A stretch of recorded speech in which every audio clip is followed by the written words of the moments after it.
Prabhupada ki Jai.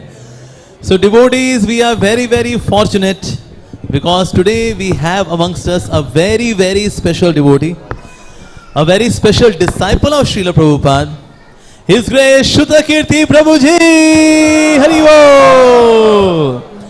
Prabhuji has served personally Srila Prabhupada for many years. Who has, okay, maybe many of you do not know, but there is one nectarian book on the pastimes of Srila Prabhupada, What's the Difficulty? And we strongly recommend this book because if you start reading this book, it is unput-downable. That means once you start reading it, you cannot put it down. It is so interesting, so nectarian. And that nectar is coming from the heart of His Grace Srutakirti Prabhuji. As you know, currently all across the world, we are glorifying His Holiness Gopal Krishna Goswami Maharaj. As we are missing his association, we are remembering his contributions, his preaching efforts, his loving reciprocations. So Prabhuji knows that some of the very personal, intimate connections, reciprocations, exchanges of His Holiness Gopal Krishna Maharaj with Srila Prabhupada. So today is going to be a very, very special session, and all of you are really fortunate to have darshan of such a Vaishnava who is there in Vrindavan Dham, who has been serving for many, many decades and traveling all across the globe and spreading the nectar of the divine pastimes and teachings of His Divine Grace Srila Prabhupada. So we are so very fortunate to have His Grace Srutakirti Prabhuji. In fact, His Holiness Gopal Krishna Maharaj used to say that Srutakirti Prabhu, please do visit Dwarka again and again and bless the devotees. So that's why we'll get to see Prabhuji more frequently in coming future. Hari Bol. And also we have Her Grace Vishakha Mataji. Mataji is also there, Prabhuji's wife. And as we say, behind every successful man, there is a woman. And here we have wonderful Vaishnavi, Vishakha Mataji, who is supporting Prabhuji so wonderfully.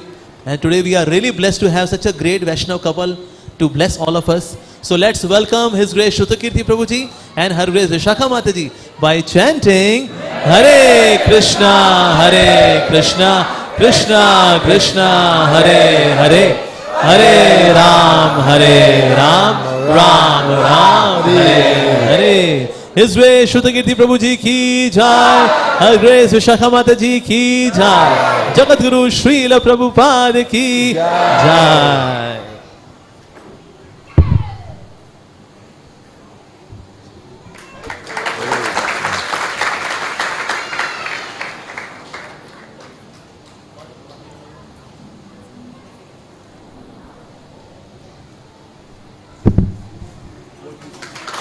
Hare Krishna.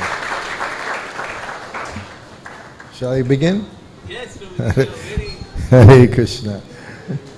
Nama Om Vishnu Padaya Krishna Prasthaya Bhutale Srimati Bhaktivedanta Swaminiti Namane Namaste Saraswati Devi Gauravani Pracharni Nir Vishesha Sanyavari Paskacha Desatani Panchakopa Tarubascha Kripa Sindhubhya Evacha Patitanam Bhavanebhyo Vaishnavebhyo Namo Namaha. Hare Krishna. Thank you very much for the very nice welcome. Is that a refrigerator? I've seen many things in a temple room. I've never seen a refrigerator before in a temple room. So it's been some time. We said 5 years? 5 years since we've been here in Dwarka. I was going to say New Dwarka. Of course, this isn't New Dwarka, this is Dwarka. It was many years ago, 1970, 1969, Srila Prabhupada established New Dwarka in Los Angeles, New Dwarka Temple. It was a very appropriate name for the place, New Dwarka. And actually there's quite a history about it.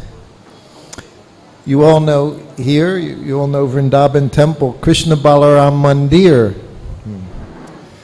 So Prabhupada in 1969, 1970, when I became his servant, 1972, in September, after 2 weeks, we stayed in New Dwarka, Los Angeles.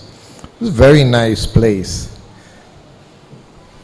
The whole city was very nice atmosphere, very nice weather. Never hot, never cold, like springtime all the time. So Prabhupada stayed there often. When he was there, and I believe it was 1971, the presiding deities, just like here they're more miniature at this time. Huh? In New Dwarka, they have Shri Shri Gaurnitai, Shri Shri Rukmini Dwarkadish, and they have Jagannath Subhadra Baladev. Some of the biggest in the West, in America, biggest Rath Yatras in New Dwarka, right along the beach. That same beach Srila Prabhupada would walk on. We all know Prabhupada liked to walk on the beach, huh? Juhu, he liked so much because that nice flat beach. He would walk every morning, very far, 3, 4, 5 kilometers he'd go on a morning walk.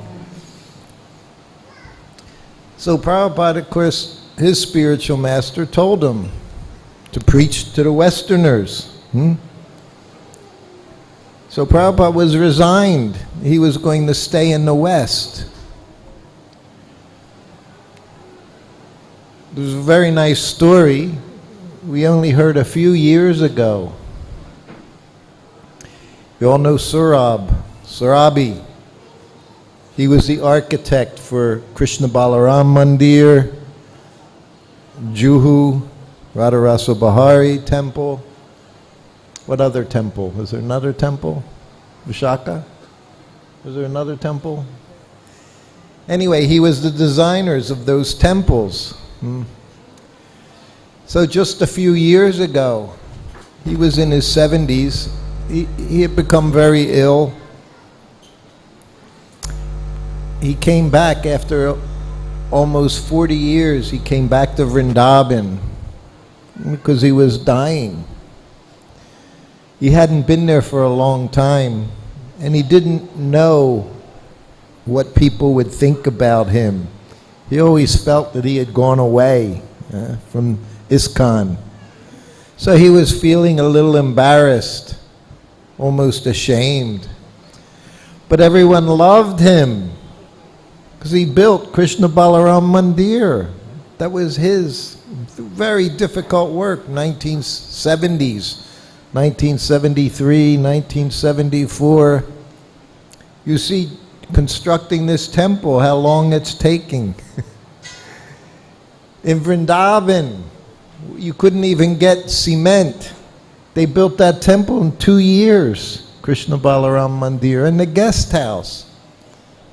Working like anything, hundreds and hundreds of unskilled laborers, all through Surabi's efforts. He came to Vrindavan, and then somehow or other he went to Los Angeles, New Dwarka. It was the first time he was ever there. This was just maybe 4 years ago. He had never been there before. And he spoke to the devotees. And he was very emotional, with tears in his eyes. Afterwards, Rameshwaras, why are you so emotional? He said, Rukmini Dwarkadish. Prabhupada told him. Prabhupada was in America in the 70s, 1970, 1971.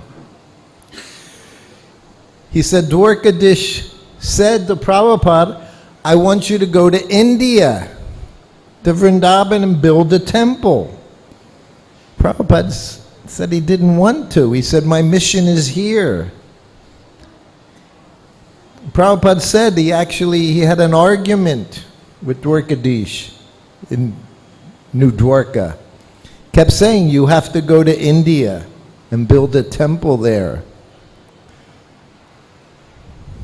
Prabhupada would talk to Krishna. Krishna would talk to Prabhupada. Huh? He says that. If we qualify ourselves, many of us, sometimes we talk to Krishna, we pray to Gaurnitai, to Srimati Radharani, just like Prabhupada's father, please engage my son to serve you. That's all he ever asked. You become a servant of Srimati Radharani. So Prabhupada said Krishna argued. They were arguing because Prabhupada was thinking my mission's in America. And Dwarkadish kept saying, no, you go to India, you build the temple there. That's the temple we have, Krishna Balaram Mandir. Prabhupada liked New Dwarka. We stayed there for a few months. It was 1973, after traveling, spending 6 months in India. Prabhupada knew at that time I was not very fond of going to India. I always got sick. Most of us, we would get sick. I struggled. Vrindavan, Hyderabad, Ahmedabad, Juhu, wherever we were, I would get something. Malaria here, jaundice there, dysentery here. It was a struggle. Then we went around and we came back to New Dwarka. Prabhupada walked into his rooms in New Dwarka, a nice flat.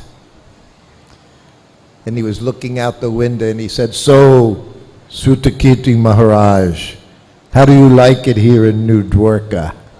He knew I liked New Dwarka very much. Very nice place. So he knew I liked it. He did that one other time. At that time I was a Grahasta, 1975. We came back to Mayapur.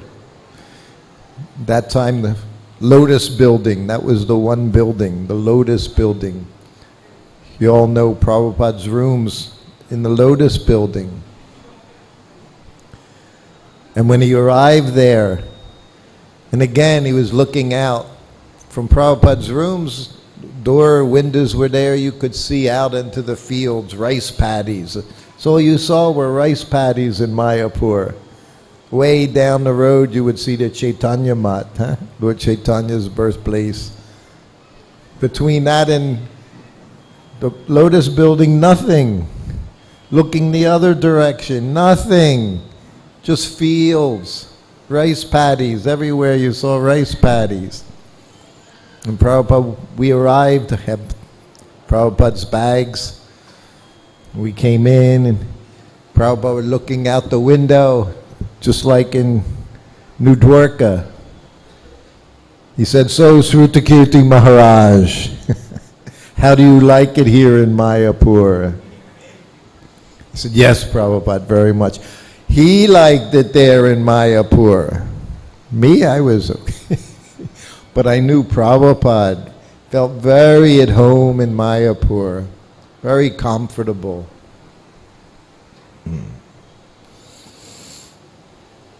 It was Gopal Krishna Maharaj.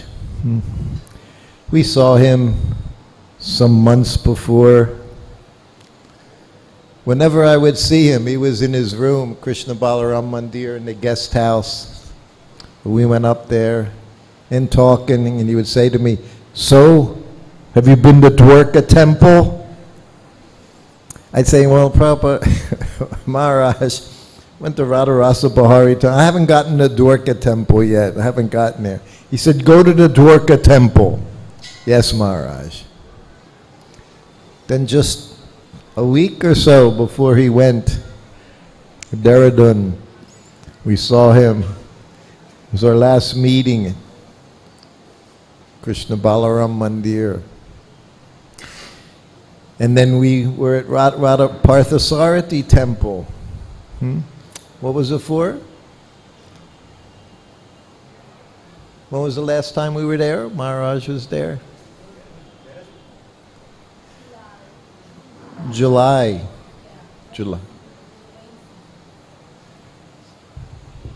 We had lunch with him. He invited us to lunch. I was so happy.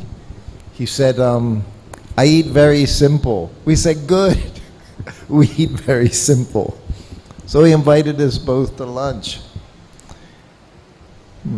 He said, so have you gone to the Dwarka temple? He was always telling me to come here. I'm here. Because Maharaj kept telling me, come to Dwarka temple, come to the Dwarka temple. He loved this place. He loved all of you so much. And of course he's telling me to go to the Dwarka temple. Why is he telling me go to Dwarka temple? He knew all I do is talk about Srila Prabhupada. He wanted you all become attached to Srila Prabhupada. I never knew him so much. I remember morning walks way back, 1972, 1973. I was Prabhupada's servant. 51 years ago, in New York City, he was on the morning walk. I didn't know him. I heard a little bit. That's Gopal Krishna. But then I didn't see him for a long, long time. And then I saw him 1975. That's when he became GBC in India. Before that, for some years, Tamal Krishna Maharaj, he was GBC in India. Very powerful, Maharaj was.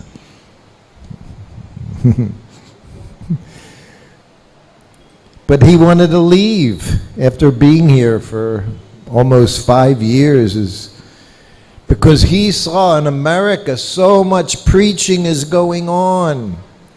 So much book distribution at that time. So much book distribution was going on in America.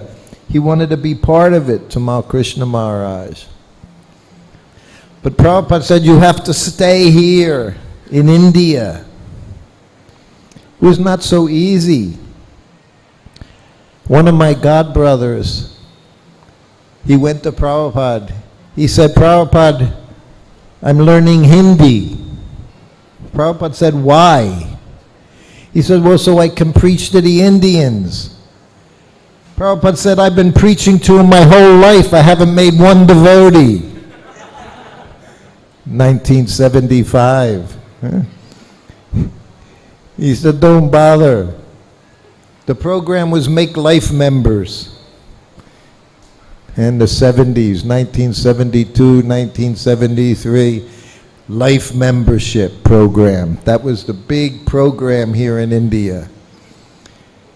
And the devotees, they would go out, all the different businesses, have big corporate people, everybody, and they would offer them, you become a life member, and you would get your life membership card. And with that card, you could stay in any ISKCON temple, anywhere in the world. So the Indians are very smart, you know, thinking that's a good deal, because hotel rooms are expensive. You know how much a life membership cost? 1970s, 1972, you know? 1,111 rupees. And for that, you got to stay in any temple. Go to Hawaii, stay in the temple. Go to New Dwarka, stay in the temple.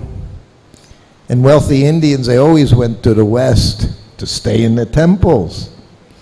And you would get all of Prabhupada's books, all the ones that were printed and all the ones that would be printed in the future. And you would get Back to Godhead magazine every month for 1,111 rupees. Prabhupada instituted that program. And when we were I was with Prabhupada, I had only been with him 3 months. Most of the time all in India. It's Kartik in Vrindavan, 1972 for 1 month. October 15th, November 15th. Then he went to Hyderabad, then he went to Ahmedabad, then he went to Juhu. Juhu was always problems. Always problems. And Prabhupada was staying at Kartikeya Mahadevi's place. What was it called? Sea Life Park, something like that. Right on the sea. Nice flat. Kartikeya gave him the whole flat. Prabhupada stayed in the master suite. We stayed in another one. Some other devotees, they stayed in other rooms. Kartikeya and his wife and 2 children, I don't know where they stayed, but they gave Prabhupada the whole flat. And one day Prabhupada called them all in. Gopal Krishna Maharaj and Gargamuni, Bhavananda, all the big devotees who were in India. And they're sitting in Prabhupada's room. And Prabhupada said, I just got a letter from a life member. He's not getting the books. We promise him the books. We make so many promises to these people. He said, you have to do what you say you're going to do.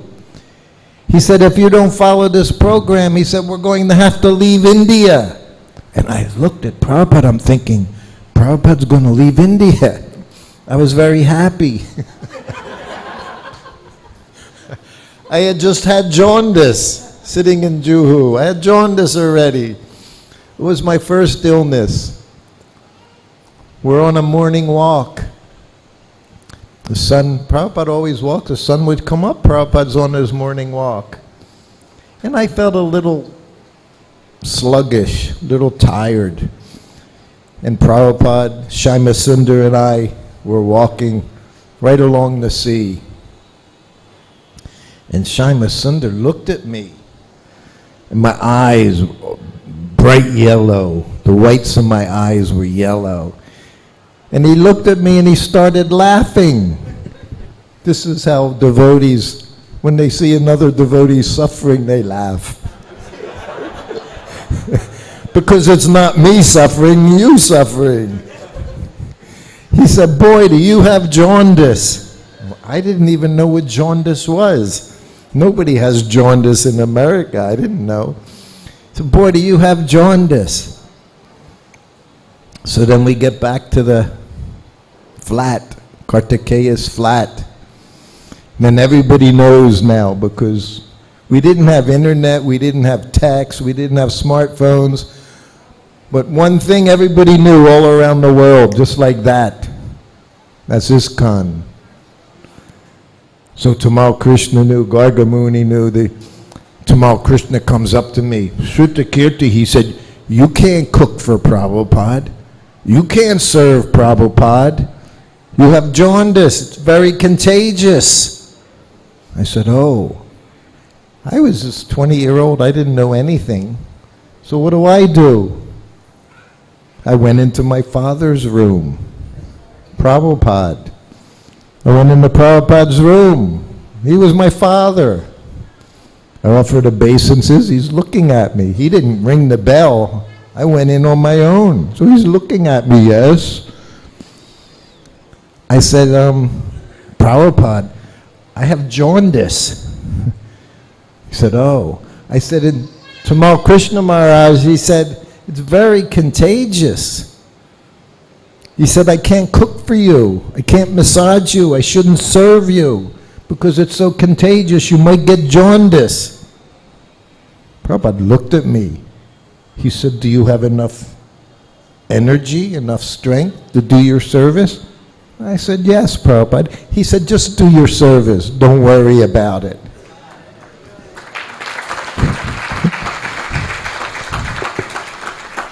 And then he looked at me. He said, what are the symptoms? Prabhupada's asking me, what are the symptoms? He knew what the symptoms were. But me, just being young, foolish, simple, I said, well, your eyes are yellow. I said, and you feel really weak. I said, and your urine is brown. Prabhupada said, oh, perhaps I have jaundice. He said, just do your service. And we all know the analogy, right? Huh? What's the cure? sugarcane juice. So I was drinking lots of sugarcane juice. Very nice. Because, like it says, you drink the sugarcane juice, it doesn't taste sweet. But as you become healthy, it becomes sweeter. We always heard this analogy from Prabhupada. That's Krishna consciousness. You just have to keep taking the sugarcane juice. Keep chanting your beads. They're like the sugarcane. Keep chanting on those beads. Gradually it becomes sweeter, sweeter, sweeter. That's what Gopal Krishna Maharaj wanted from me. He was so attached to Prabhupada. How did he manifest that attachment? Distributing Prabhupada's books.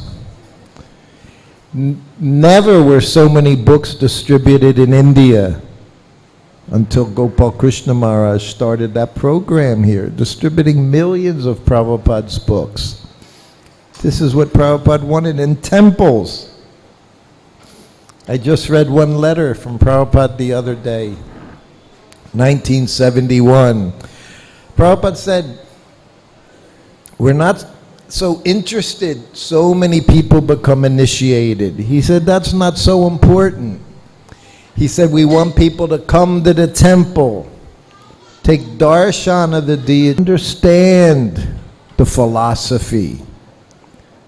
He said, initiation is for temple devotees to manage the temple, do the deity worship, do the work in the kitchen, cook for the deities, speak, preach to the public. He said, that's the purpose. He said, but our success is that we want everyone to understand this philosophy. And how would he do that? We give them Prabhupada's books. We open these temples, especially here in India. You open a temple, you see. Even you don't even open a temple, people are coming. Just knowing you're opening the temple, everyone's already here. So Maharaj was always very kind to me. I hadn't seen him for a long time. When I came to India, way back, was 2004, 20 years ago. And I went to Radha Parthasarathi temple, East of Kailash. And I went there. I was going to be flying out, just like now I'm flying out 6 in the morning. So there we were flying out just 4 hours later. So I went to the guest house, went to the receptionist at the guest house there, and said, we need a room for a few hours, shower, rest, like that. He said, no rooms available. You hear that a lot at our guest house. No rooms. We have no rooms.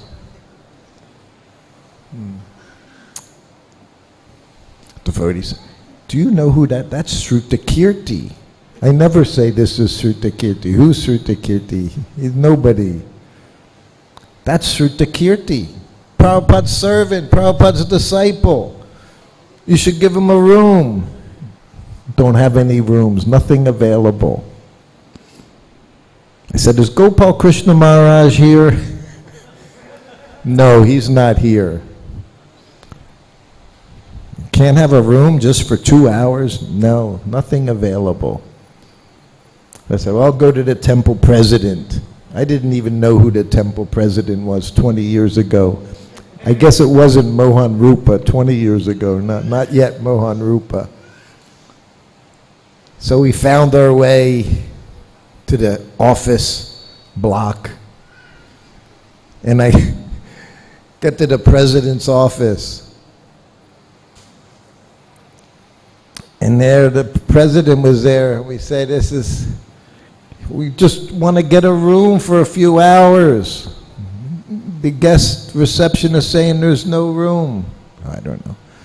And then who walked into the room from one of the other doors? Gopal Krishna Maharaj.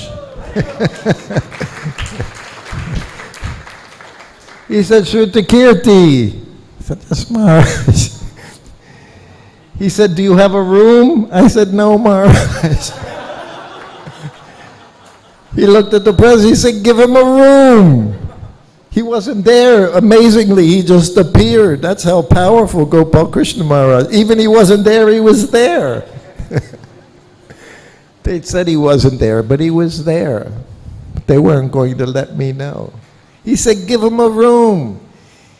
He said, have him give class, talk about Prabhupada. He's Prabhupada's servant. I said, Krishna, thank you, Maharaj. So he's always taken care of us. He's always taken care of me. Always very nice to my wife. Whenever he sees me, everything okay? Yes, Maharaj, okay. Everything okay. You know, last year when we were just here the other day for the Abhishek. Nrsimha, Lord Nrsimha, Lakshmi Nrsimha Prahlad. So we came this year because we were there last year for the installation. I got to be, by Maharaj's mercy, I got to be on the altar for the program before, the Prana Pratishtha ceremony, opening the eyes of the Lord, touching him with the reeds, bringing in the life airs. It was wonderful. But I didn't even know what was going to happen. 2 days. That day, that very evening, they did it. We were sitting in our room. They gave us a room now. We get a room now. Anytime I go there, I get a room. Usually.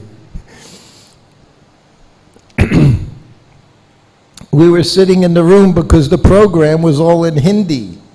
So I can't read Hindi, you know.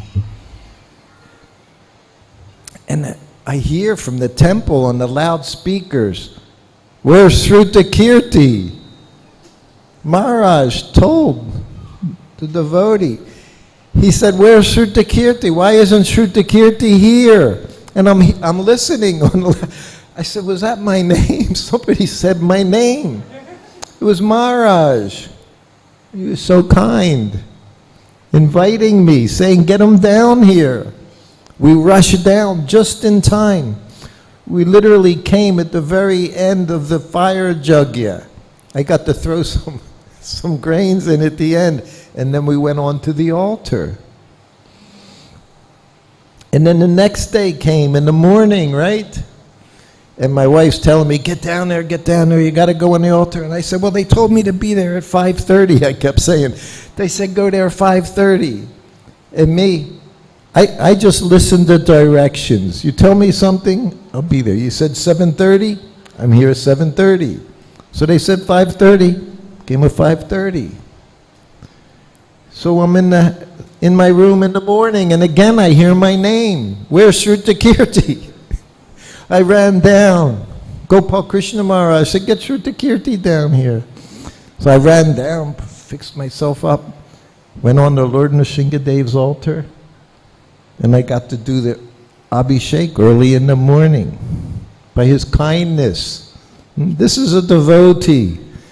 This is how devotees treat one another.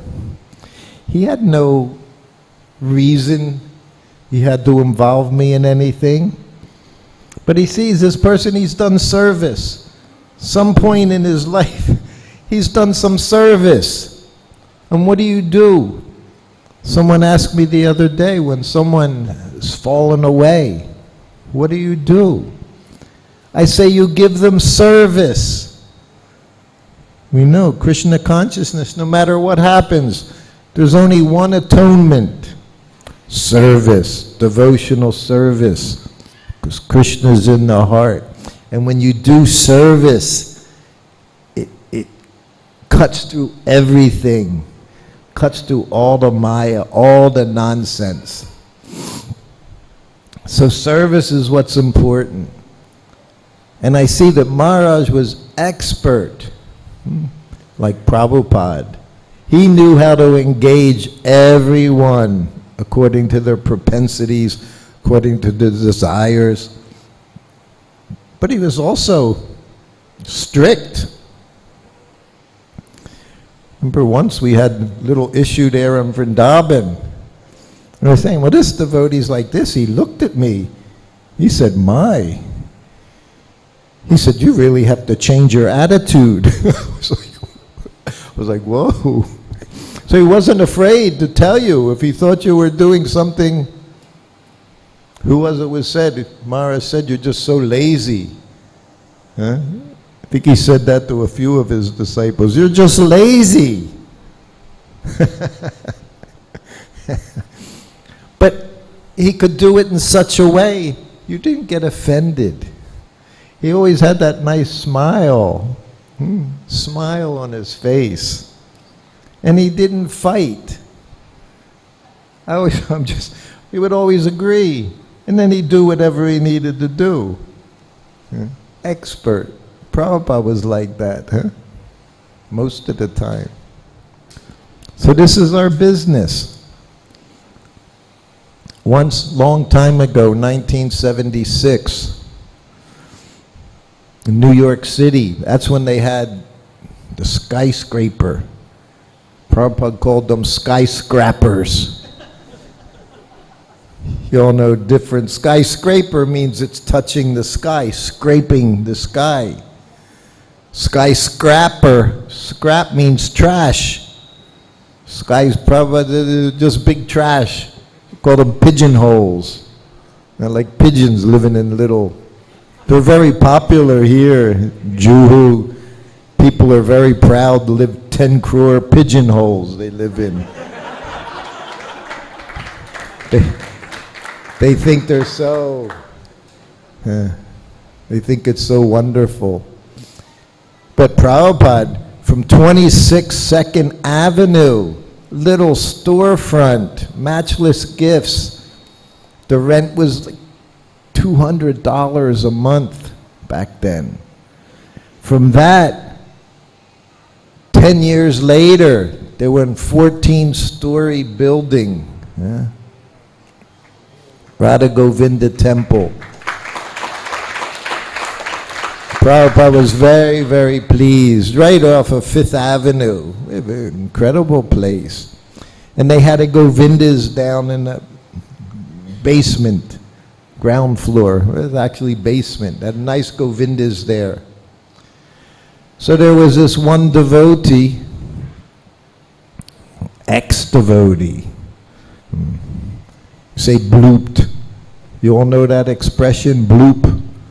When a devotee leaves, say he blooped. Brahmananda created that. When something falls into the water, it goes bloop. So when we fall into the material pool, bloop, we go bloop. Brahmananda said, somebody said, what happened to the devotee? He said he blooped. So that became one of the ISKCONisms, bloop. So this devotee, he came early in 1968. He cooked for Prabhupada, took sannyas from Srila Prabhupada. By 1976, he was gone. He didn't follow any regulative principles. That's considered Prabhupada, so that's really fallen. You go back to eating meat, that you're really finished. So he ate meat, intoxication, grew his hair out, had his beard, again became a hippie. You know that? Punar Musika Baba. Again become a mouse. We don't become mice, we become hippies when we leave. Again we become hippies. So he was a hippie. And he criticized Prabhupada, which was the worst thing. He said, I gave the best years of my life to Prabhupada. He said, I could have been a rock star. He played the guitar. Back then, everybody, you know, you had the Beatles, the Rolling Stones, Led Zeppelin, rock and roll. What'd they say?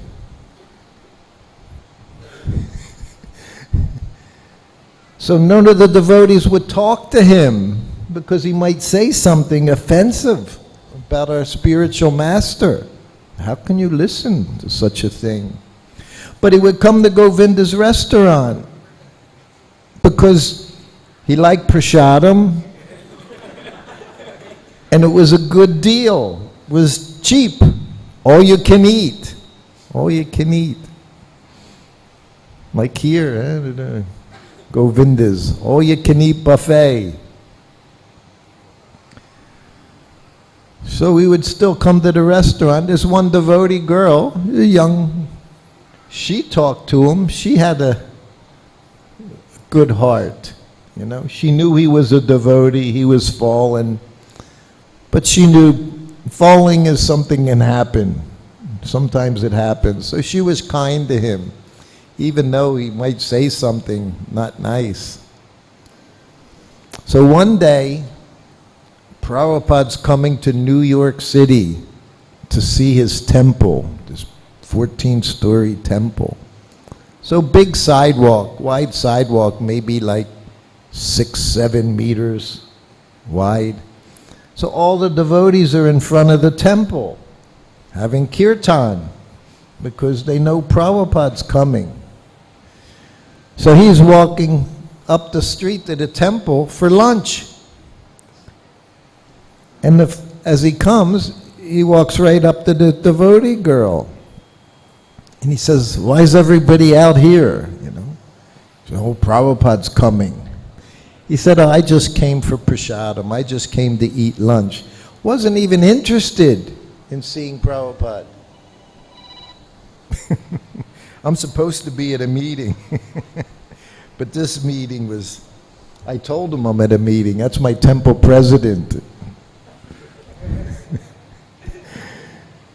So he said, well, I just came to eat.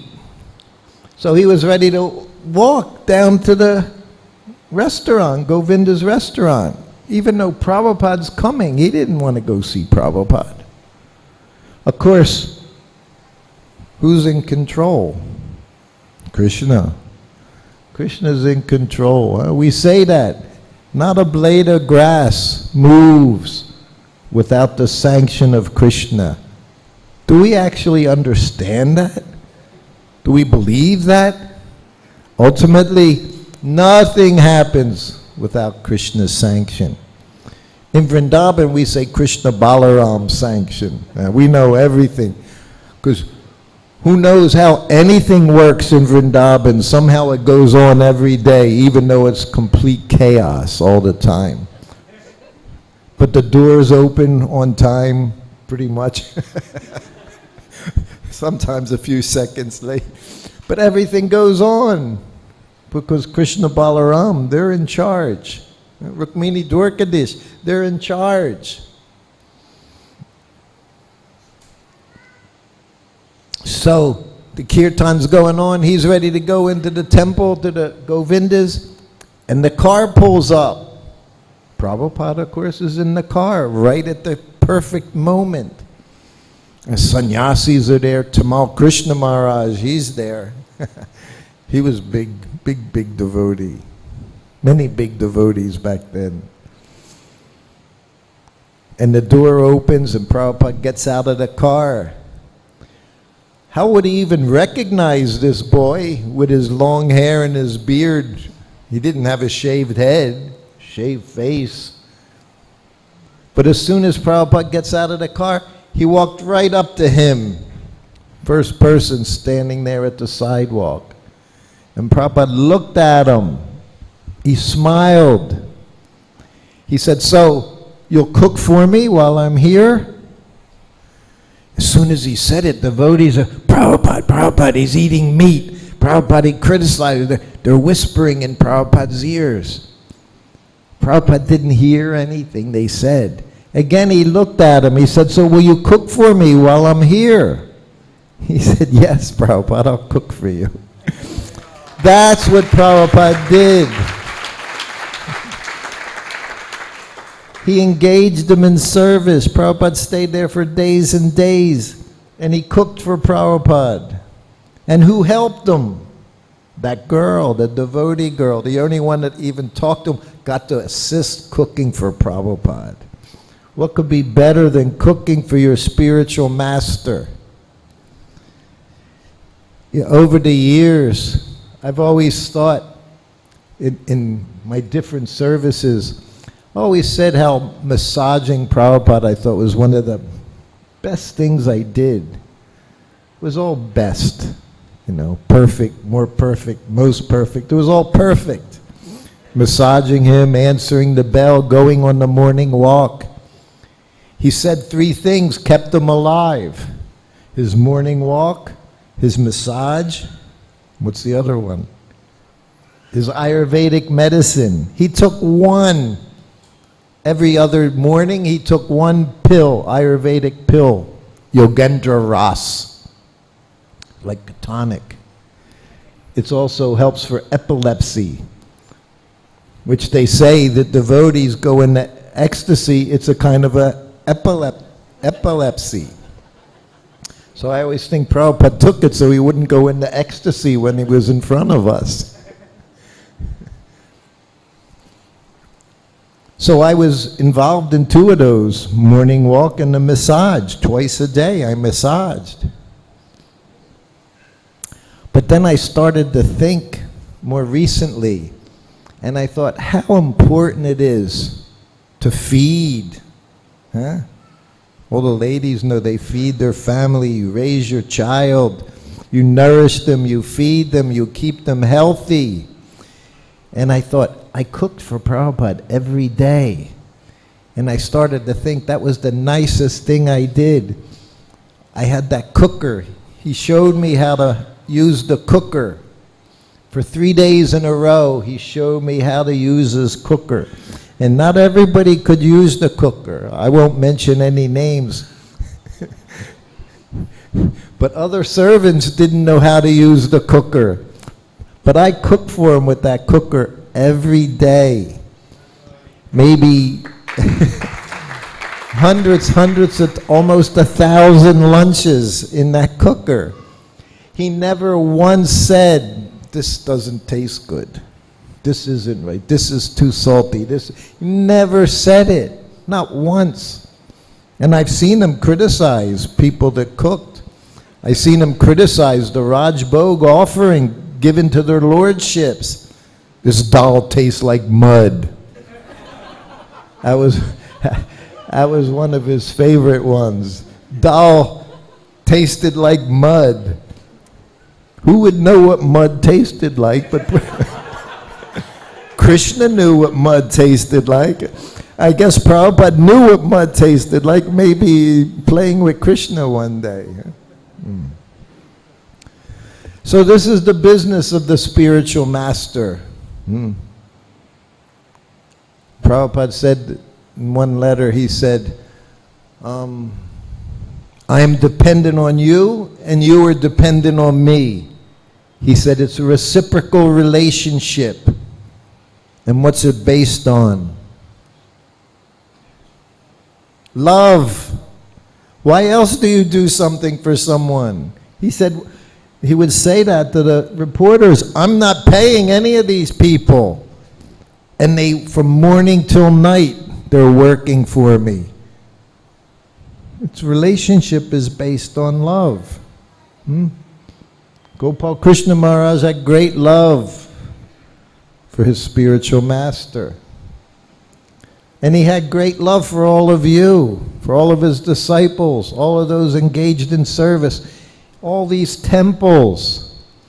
He would always be very happy when I would see him. Every year the number would go up. I remember when he used to say we have 14 temples. I think the last time he said 18 temples, right? That was a couple weeks ago. 18 temples. You should visit all of them. Yes, Maharaj, I'll visit. He said, have you been to Dwarka? So many times he said, have you been to Dwarka?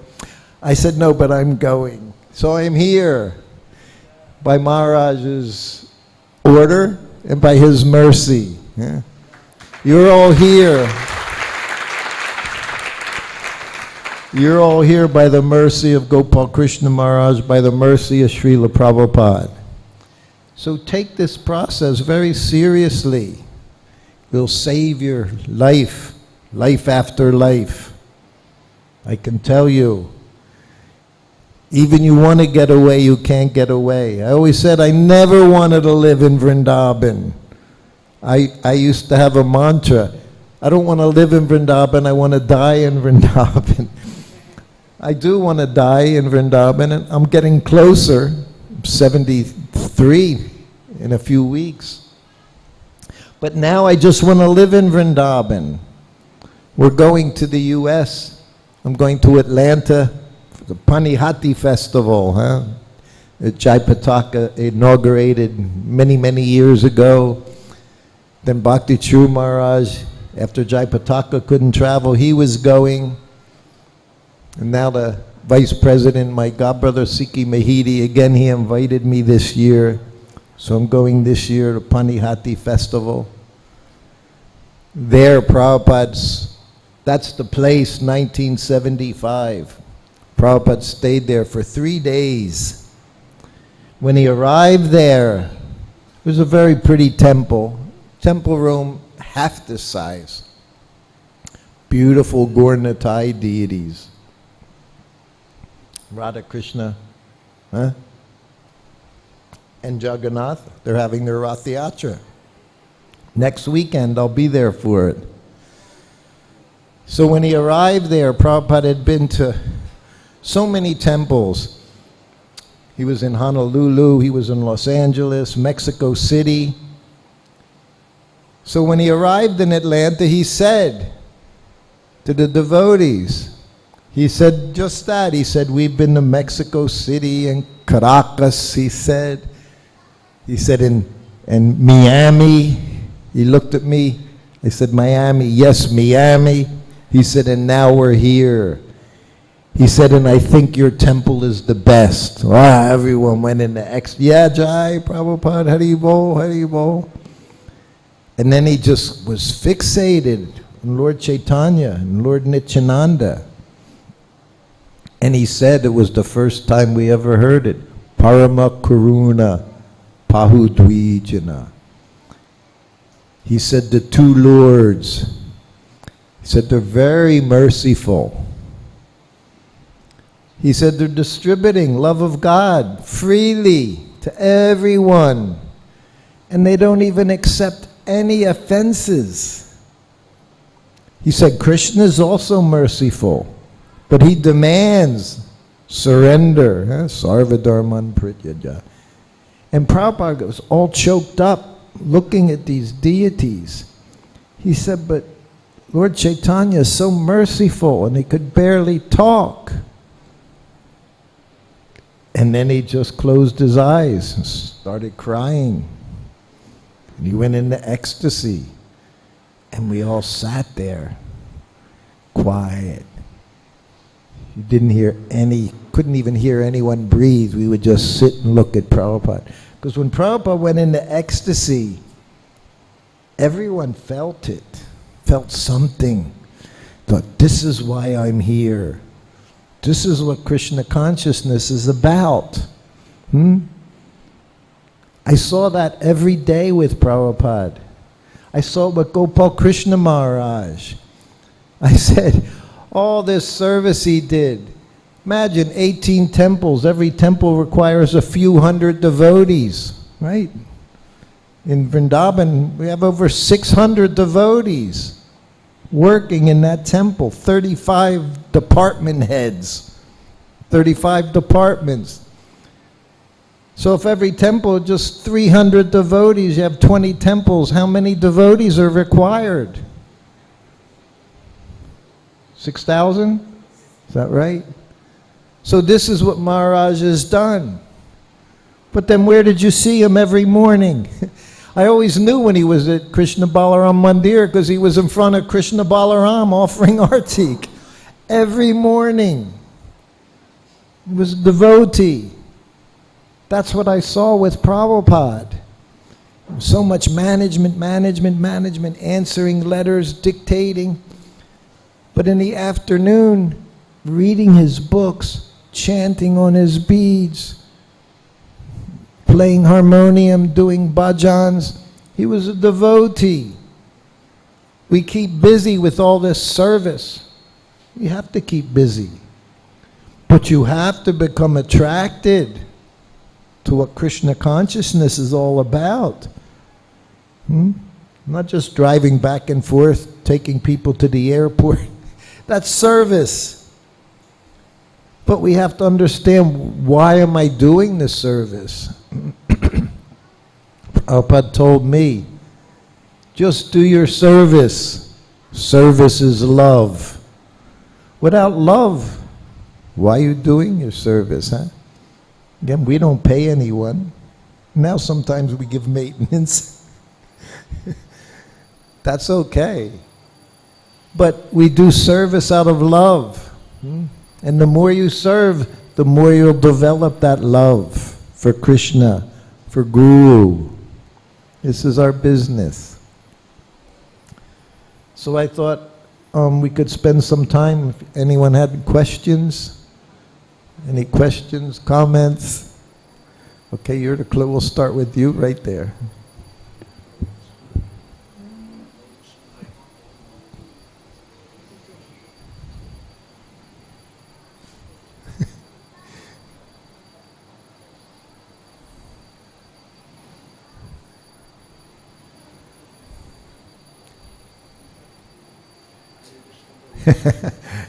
Okay.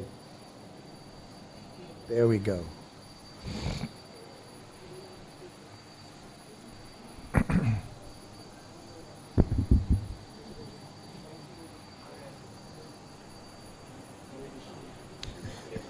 Here, just tell me and I'll repeat it.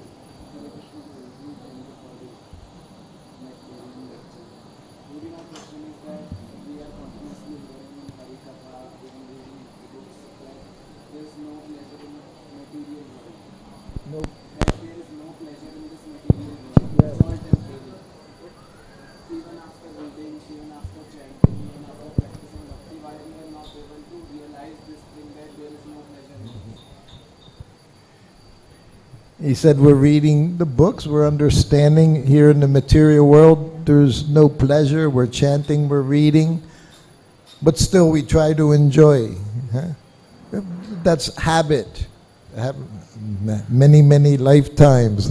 We say since time immemorial, we've been trying to enjoy these senses. So it takes time. It's a process.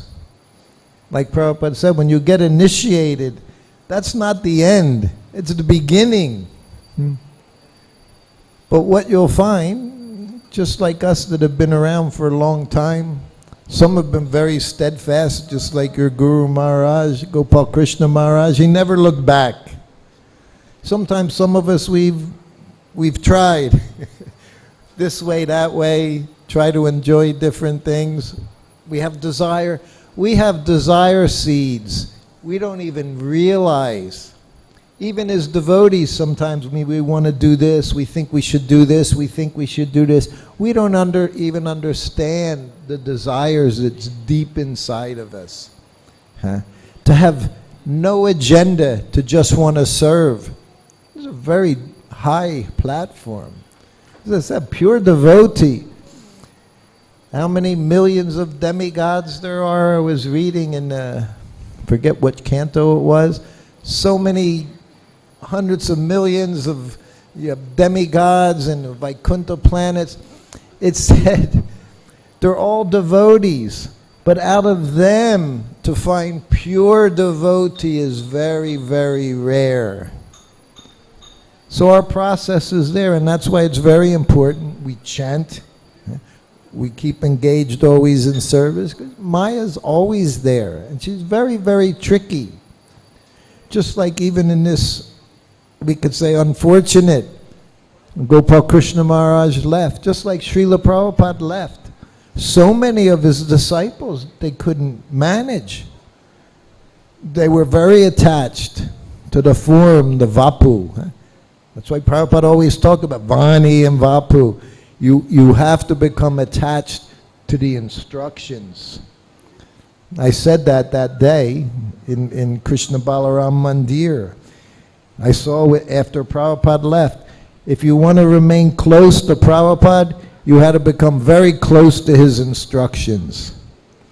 Prabhupada said so many times, I'm always with my Guru Maharaj by his instructions. I'm never alone. And he would tell us in letters when he didn't visit a temple for 6 months a year, we're always together because we're together in service, transcendental service. So this is the most important thing. So sometimes it's easy to do service, sometimes not so easy. Because of our senses, we become distracted in so many ways.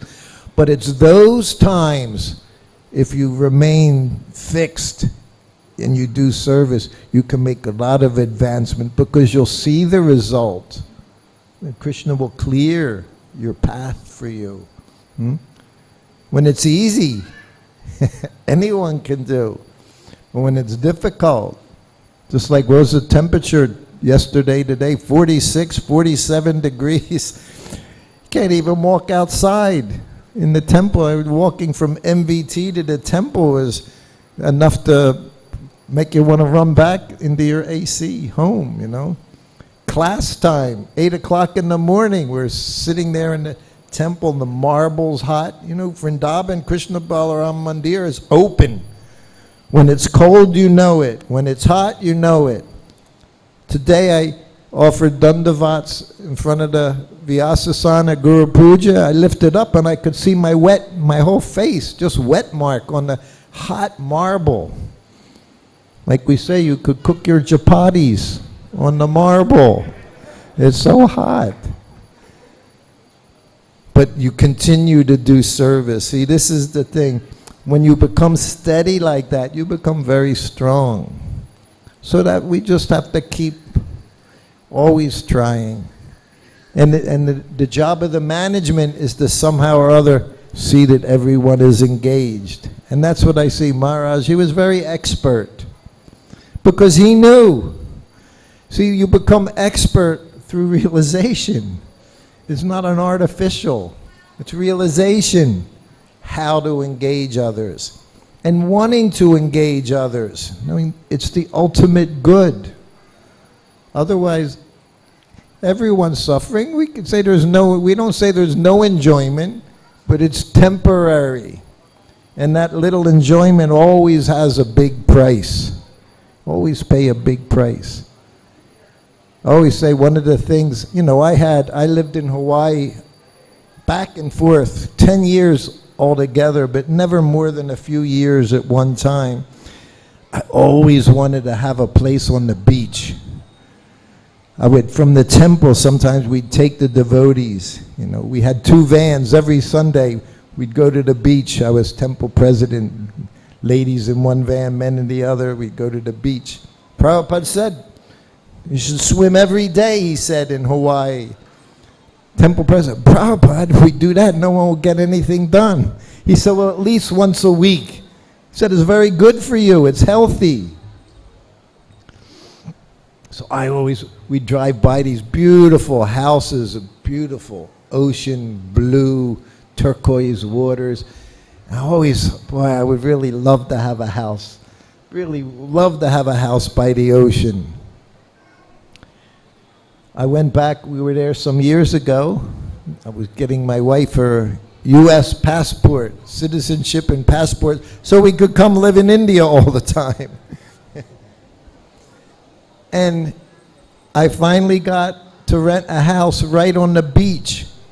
It happened 3 days after I had a seizure, almost killed me. So I couldn't even go in the water, in the ocean. It was 10 meters in front of my house, but I wasn't allowed to go in the water. And I was thinking, Krishna's very funny. He fulfilled my desire, but I couldn't even do anything with it. That's the material world. And then one of my godbrothers, sannyasis, we were going in the ocean, you know, just treading water. It is. Ocean water is very good for you. And we're like, this is so nice. And then we got bit by jellyfish. Do you ever know what jellyfish are? They're called these Portuguese man-o-war. It's like putting your finger in an electric socket. when they sting you. It doesn't go away. It just stays there and gets worse and worse. So we were thinking, oh, we're enjoying. Now you're not enjoying. There's no enjoyment here. That's the material world. So Krishna is very kind. He shows us the pleasure here is very short-lived, and it always has a downside. Air conditioning. You get the air conditioning, and what happens? You get a sore throat. You know, you wake up, your muscles are sore from this ice-cold air blowing on your shoulder all night long while you're sleeping. It's not enjoyment, it's relief of suffering. Material world means to try to relieve yourself from the suffering that exists. Best thing, devotee, our business, we tolerate, and we carry on with our service. That's all.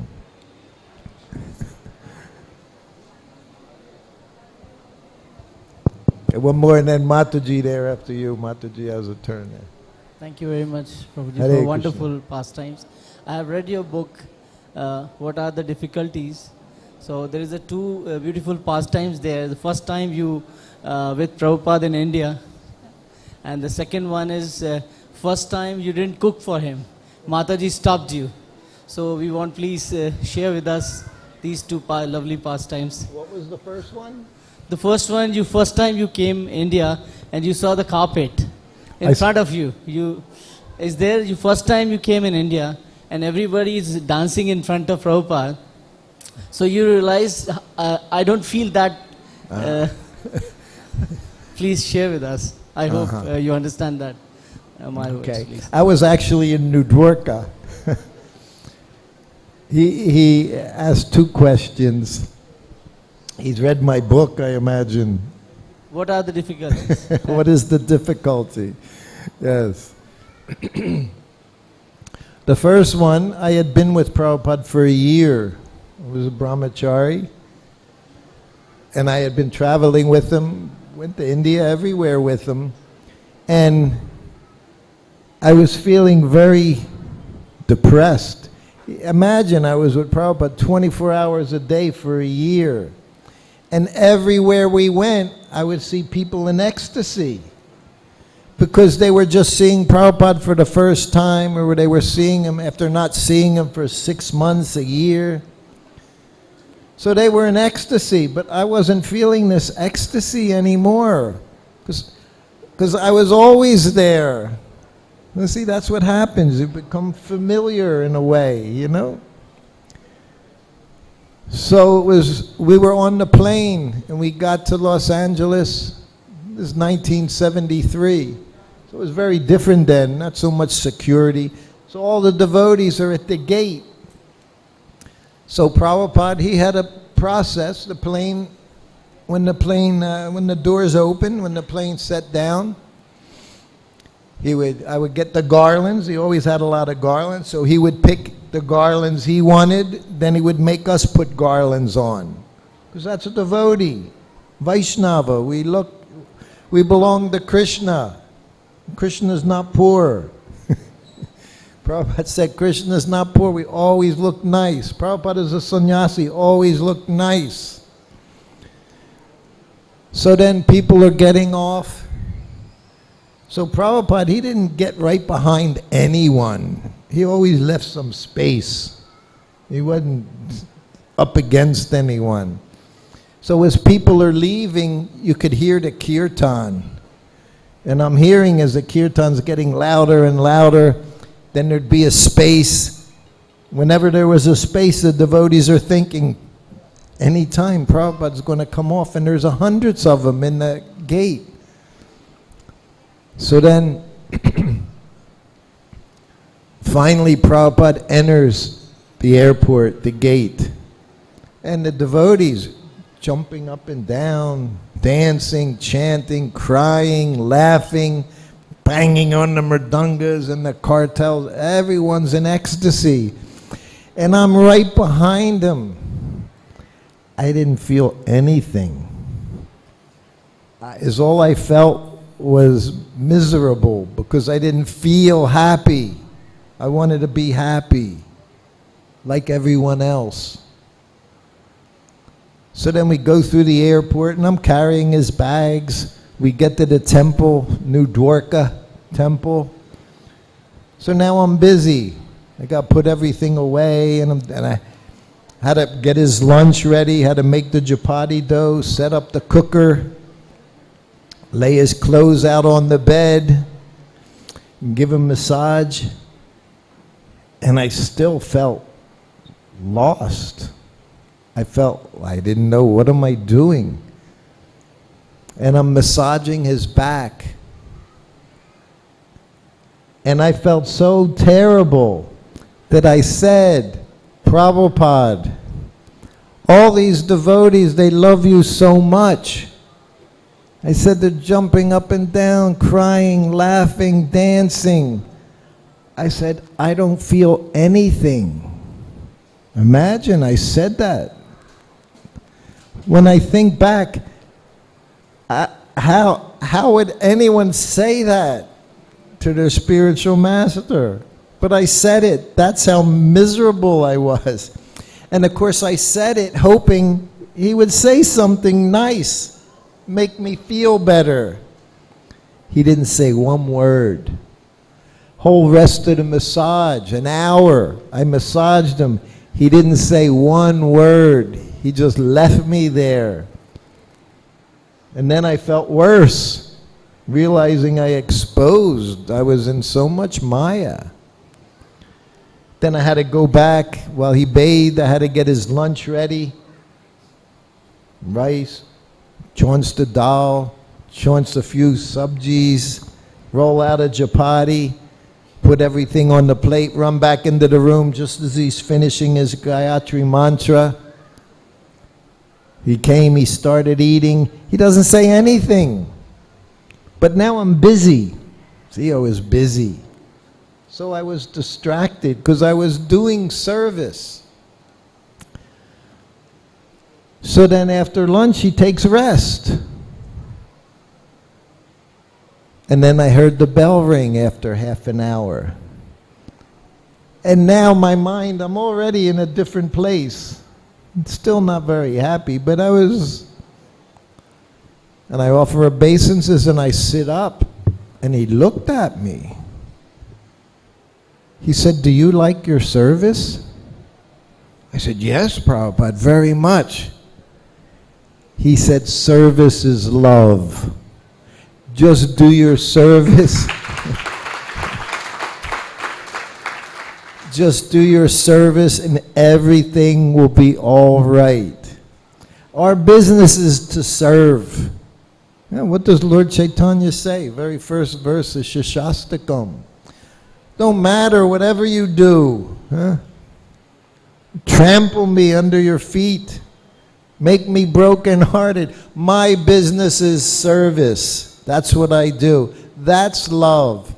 Anything else, if you're looking for something in return, that's not love. That's not easy. It takes practice. It takes good association. It takes following the program, reading the books, understanding the philosophy, to become fixed up. All of these things are important. Everything's important. That's what Prabhupada said. Most important. He would say distributing books, most important. Chanting her rounds, most important. Serving the deity, most important. There's no less important. When Prabhupada said most important, he wasn't negating anything. Everything in Krishna consciousness is most important. Nothing else matters. That's what's most important. Well, we'll save your other question. You got two at once. That's not fair. Okay. So you could give to Mataji there. Thank you very much, Prabhu. Please. Thank you. Hare Krishna. I don't know how we're going to do it. Are we going to do this tonight, Vishaka? We have, these are Prabhupada's slippers. He wore, these aren't just something that was made up from no, these were slippers that were on his lotus feet on JAL, a Japan Airlines flight in 1975. At that time, they would give you slippers, mask, earplugs, decent meal. So I put these slippers on his feet, and at the end of the flight, I took them off his feet. And miraculously, I still have them 50 years later. So everyone, somehow or other, maybe we can start it now. Vishaka, you can help with that. Everyone's going to get Prabhupada's lotus feet on their heads. And this. So if I didn't do anything else here tonight, you get this, at least. I bring them everywhere because I figure no matter what happens, everybody gets Prabhupada's lotus feet on their head.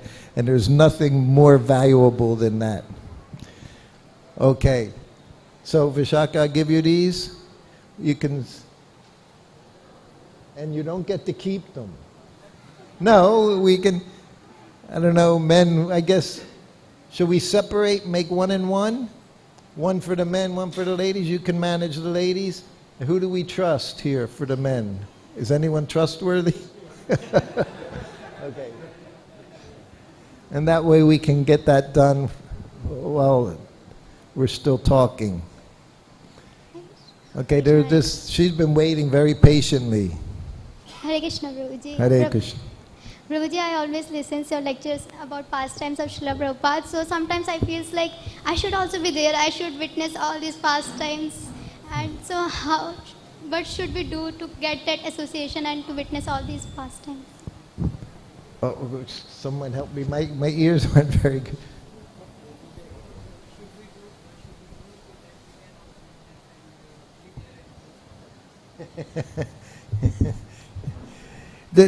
To hear him is not different from being part of him. There's so many times I read Krishna book stories to Prabhupada, and he would laugh and laugh and laugh. I give him a little more than give him a couple seconds. Amoga, be a little kind. I know you're going to do it on your head longer than that. You're like boom, boom, boom. You can do, but I mean, give him a couple seconds.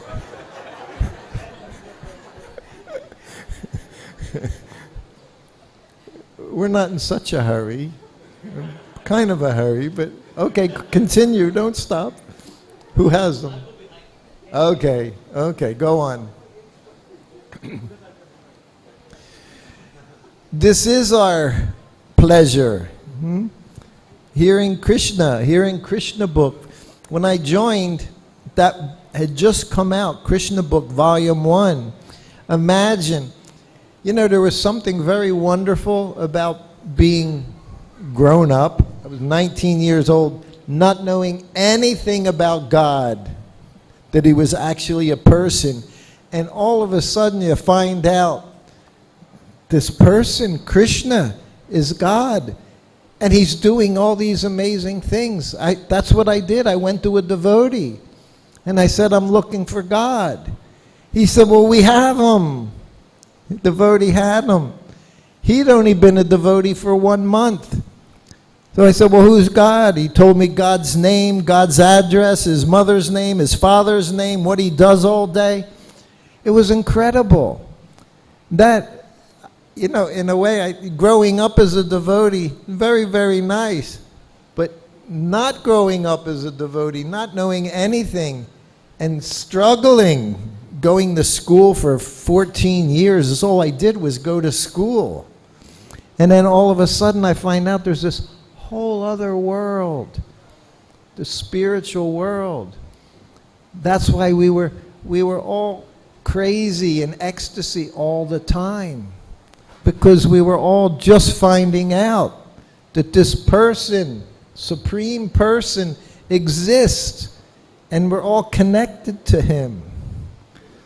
So when you hear anything, it's not just your hearing, this is our life. Like Prabhupada in Atlanta said to me, I just want to go back to the spiritual world and eat kachori and laddu with Krishna. This is what we want to do. This is our life. This is help us get there. Good association, service, all these things. They're valuable. But our goal is to go back home, back to Godhead. That's our goal. Prabhupada said to me, he called me in his room in New Dwarka. He called me in his room, nobody else there. He said, we're not so advanced. He meant I'm not so advanced. He said, we're not. He would never say, you're not so advanced. He said, we're not so advanced that we think I want to come back life after life after life and do service.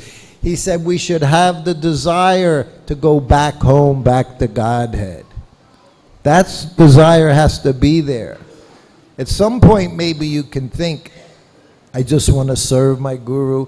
But let's be realistic. We came here because we don't like this material world, right? And that's why most of us come here. Because we're miserable. We want to be happy. And that's happy. Go back to the spiritual world. That's why Krishna is doing all these pastimes, all his associates, to show us, so we can become attractive to the all-attractive. Is that okay? Okay. Okay, it's getting late. We'll take... How we doing, Amoga? We okay? You pick. Hare Krishna. Prabhuji, I was just asking, like, why do people in ISKCON just leave ISKCON after a while and become ex-bhakt? Why they become what? Why somebody becomes an ex-bhakta? Ex-bhakta? Why people bloop? Why did they bloop? You have to take the process very seriously, because Maya's, the more we try to get out, the more Maya will try to keep you in. Do you ever see a spider web? You ever see a spider in a spider web? Did you ever see a bug get caught in a spider web? The more they try to get out, the more they get stuck. So this is what Maya does. The more you try to get out, the more she's going to try to get you stuck.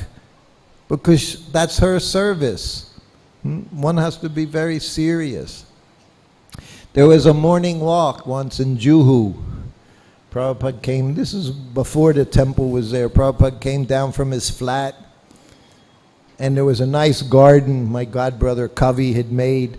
So there were like 20, 30 devotees at that time waiting for Prabhupada on the morning walk. So when Prabhupada came down and came outside, everyone offered obeisances, except for one boy, one young devotee. He stood there like this. And Prabhupada started walking towards the beach. And he turned to me. He said, that's the beginning of his fall down. So just see how careful we have to be. Just like we come into the temple room. Prabhupada's right here. First thing I do when I come into the temple, where's Prabhupada's Vyasasan? Different temples, sometimes they're over there, sometimes they're here, sometimes. So I have to find that. That's the first thing I do, Dandavats in front of Prabhupada's Vyasasan. Because I don't want to fall down. I don't want to fall down. So we have to take very seriously. Doesn't mean that we're going to be very grave all the time. The thing I liked most of Prabhupada was how happy he was, how much he smiled, how much he laughed. This is devotee. But at the same time, we're very serious about our business. Prabhupada sat very straight all the time. He said, Govindam Mari Purusham Tamaham Bhajami. He said, we're proud to be Krishna's servants. Whoever said devotee's proud? But that's what he said, we're proud to be Krishna's servant. He said, that's our pride. Everyone is serving. serving dogs, serving their family, serving their boss. Everyone's serving. He said, but we're serving Krishna, the Supreme Personality of Godhead. Yeah. So that's our pride. We're very happy to be in this situation, to be able to serve. So that's by the mercy of the spiritual master. We get to do some service. Gopal Krishna Maharaj is very expert, getting thousands and thousands and thousands to serve his spiritual master. I loved his little address there at the end. He said, I don't have anything to give up. Only thing he had was that watch that Prabhupada gave him. He said, that's my only thing I own is the watch and my deities. He said, I have no assets. Nothing is in my name. I have no safety deposit boxes, no bank accounts in my name. This is a devotee. So he may have been big GBC, all that, but he was just a simple devotee. That's what I saw. All these other things, wonderful, commendable. But what you have to see behind that is the simplicity. I always say, Prabhupada, childlike, not childish. Child, that's two different things. Childlike, it means very innocent, very simple. He could be ruthless in his service, but actually he was just simple. And I saw that with Maharaj as well. There was a simplicity there. He was just happy around devotees. He loved to be around his god brothers. Always would invite us in.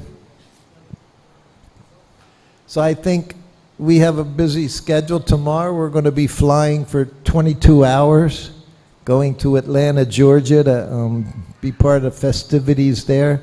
So we should stop here. I thank you all very much for being here.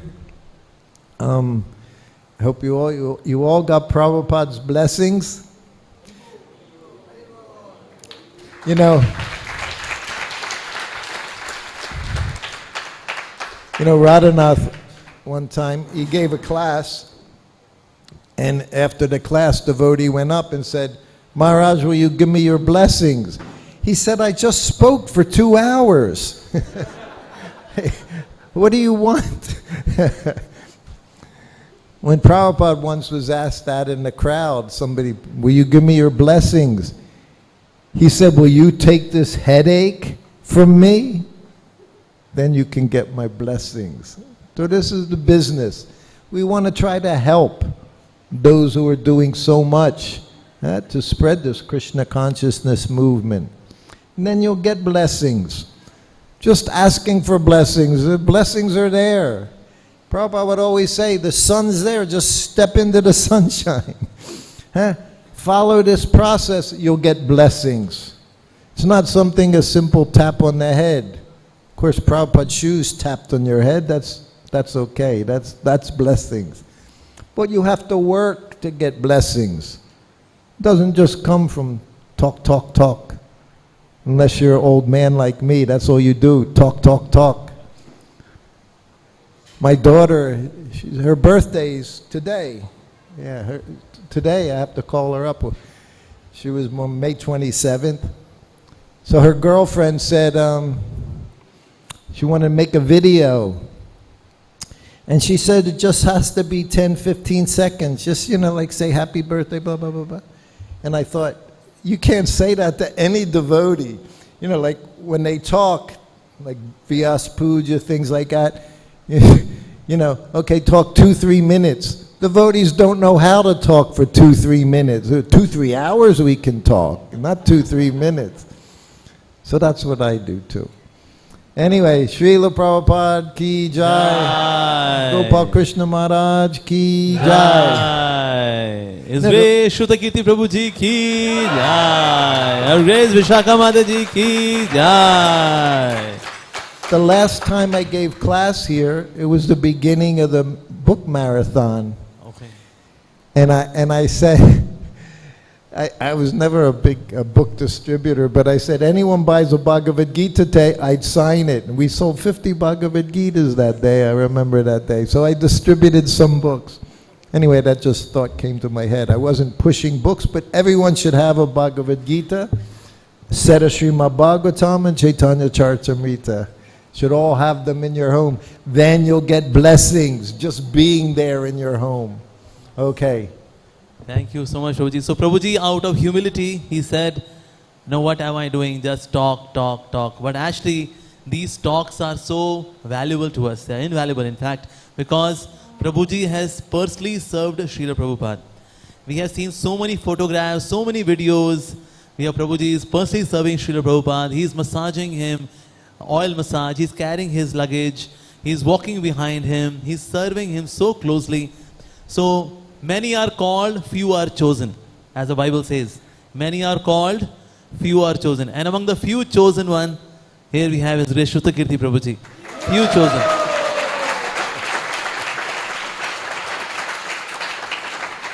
And we have not seen Srila Prabhupada. We have not walked or talked with Srila Prabhupada.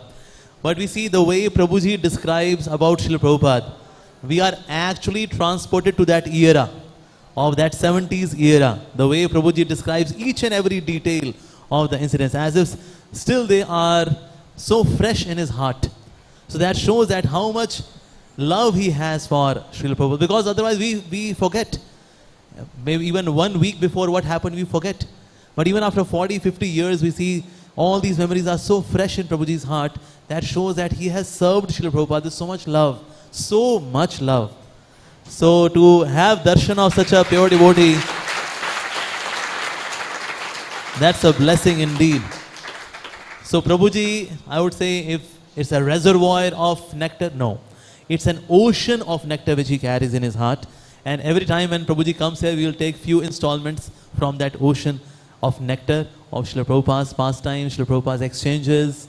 All of that is 100% concentrated nectar. And Prabhuji is carrying that nectar in his heart.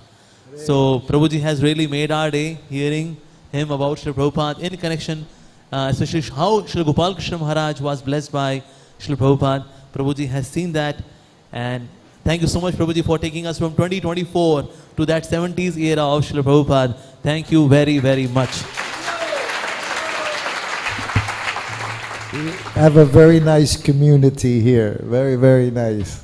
Thank you, Prabhuji. So let's pay our gratitude to His Grace Srutakirti Prabhuji and Vishakha Mataji by chanting Hare Krishna, Krishna Krishna, Hare Hare, Hare Ram, Ram Ram, Hare Hare. His Grace Srutakirti Prabhuji ki jai. Her Grace Vishakha Mataji ki jai. Jagat Guru Srila Prabhupada ki jai. So Prabhuji has authored the book, What's the Difficulty book. It's a masterpiece. It's available on Amazon. Get a copy for yourself now. Hare Krishna.